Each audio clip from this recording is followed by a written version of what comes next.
So what are you guys? We're the Smartwood family. Hey guys, so I've been thinking, we had a request to do a video, but I think doing the video as one video would be just kind of long. It would probably go maybe 30-40 minutes. So I think we'll put it into sort of bite-sized chunks. So what I want to do is talk about a key technique that independently is kind of interesting, but if we, are comfortable with it, it's really going to speed up the ultimate problem we're going for, which is the round table problem.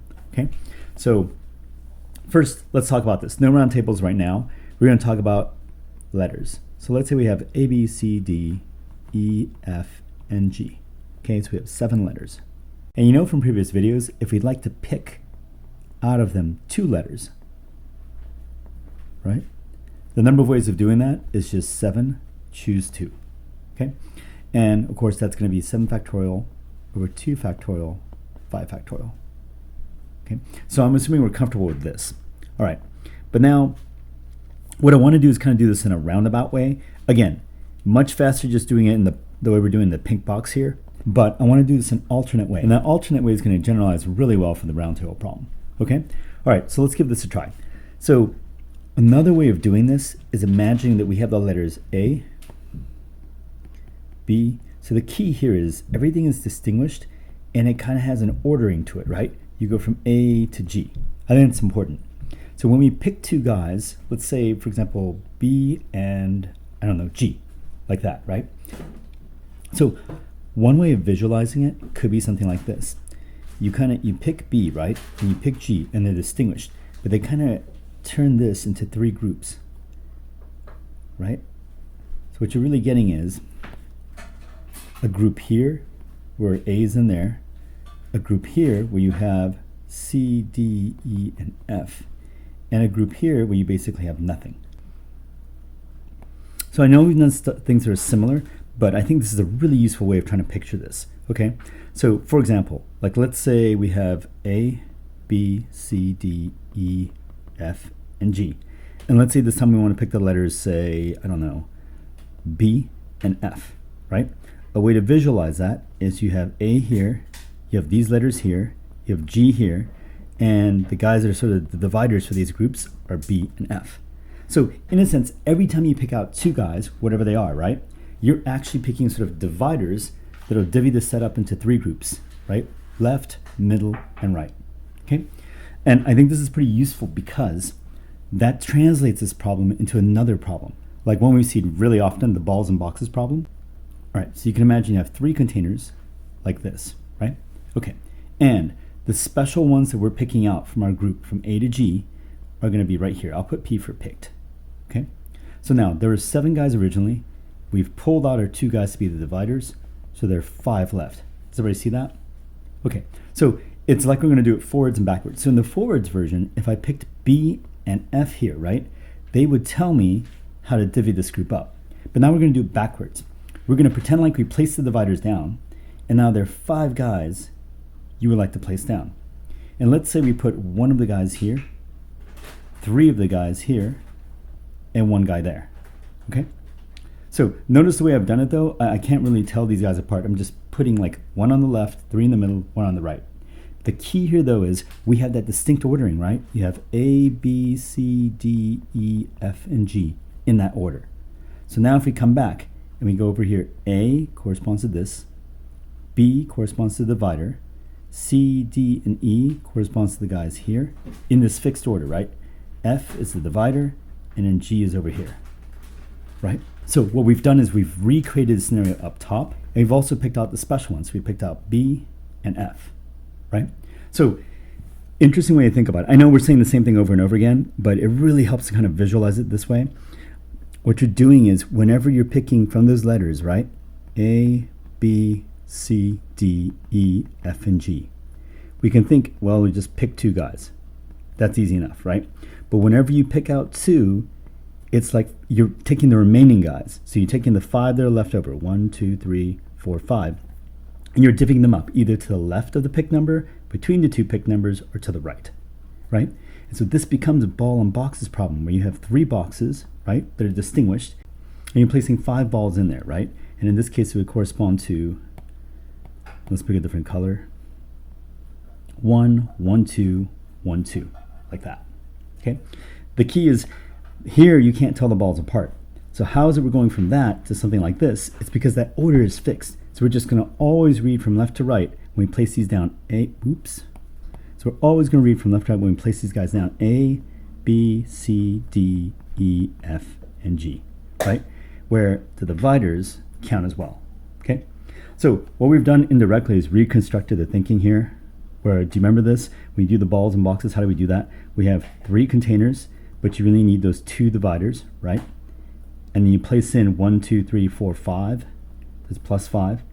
And then of those, so you imagine you have 7 symbols lined up, right? So symbol number 1, 2, 3, 4, 5, 6, and 7. And of these, we decide which 2 of them will be the dividers, right? So maybe this one, and then make this correspond, and this one, okay? So I know that seems like a roundabout way, but it's really interesting if you think about it.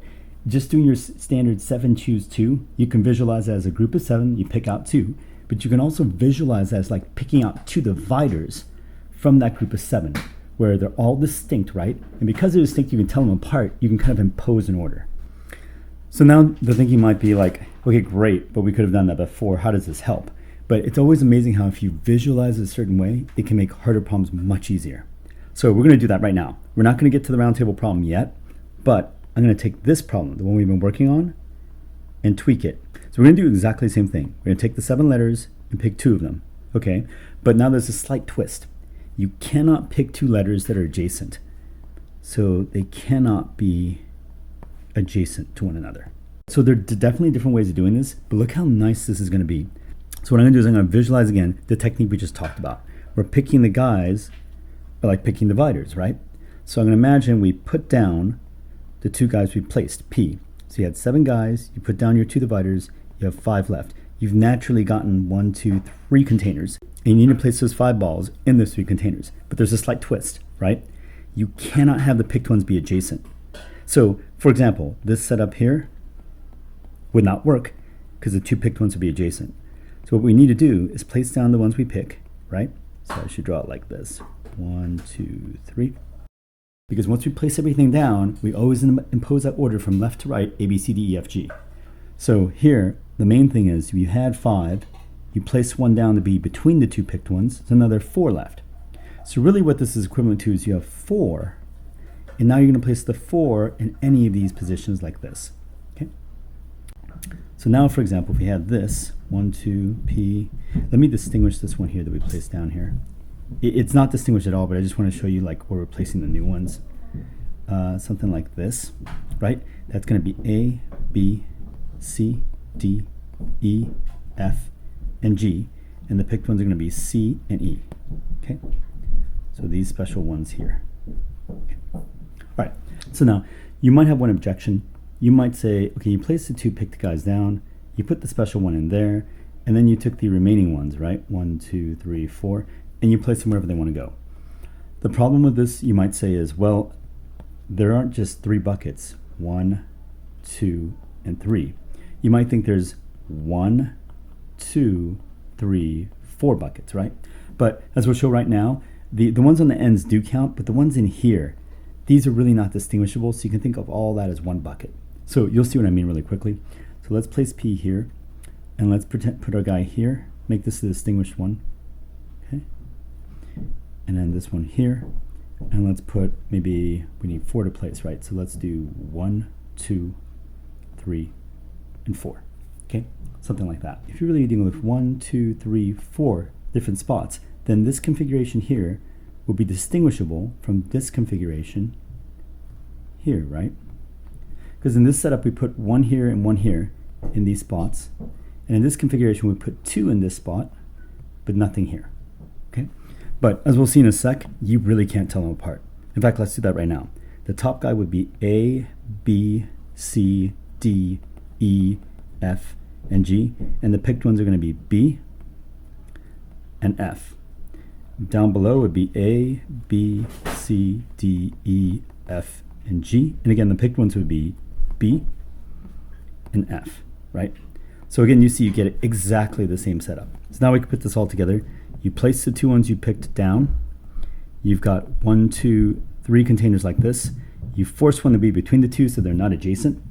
And now you had originally 7, you subtract 3, they're 4. So now you're going to place 4 into one of these 3 spots, right? And we know how to do that.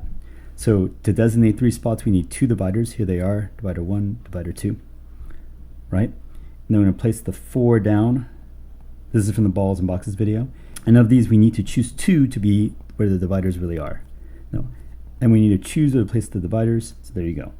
Okay. In fact, why don't we generalize? Why don't we see if we're really comfortable with this? So let's say we have A, B, C, D, E, F, and G. And we're going to pick now 2.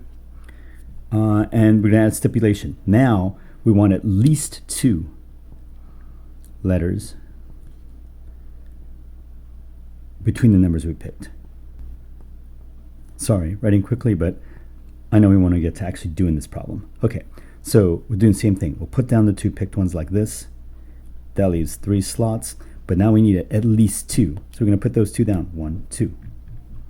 Looks like we have poop. Okay, so now we have 7 letters. We place down 4 of them, so we have 3 left. We're going to take these 3 and place them in one of 3 containers, right?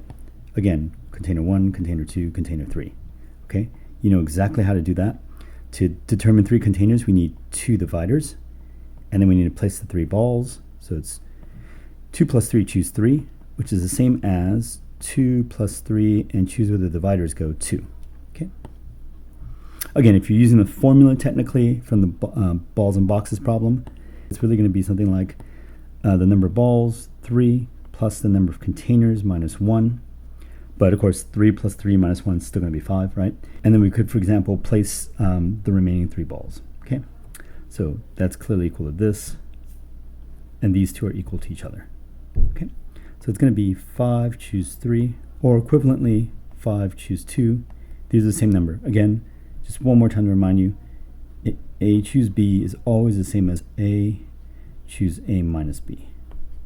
Okay. All right, so good job. So if we're comfortable with this, we're more than ready for the round table problem. I'm going to be using this technique quite often when we do the round table problem. Hopefully that helped, and I'll see you guys in the next video.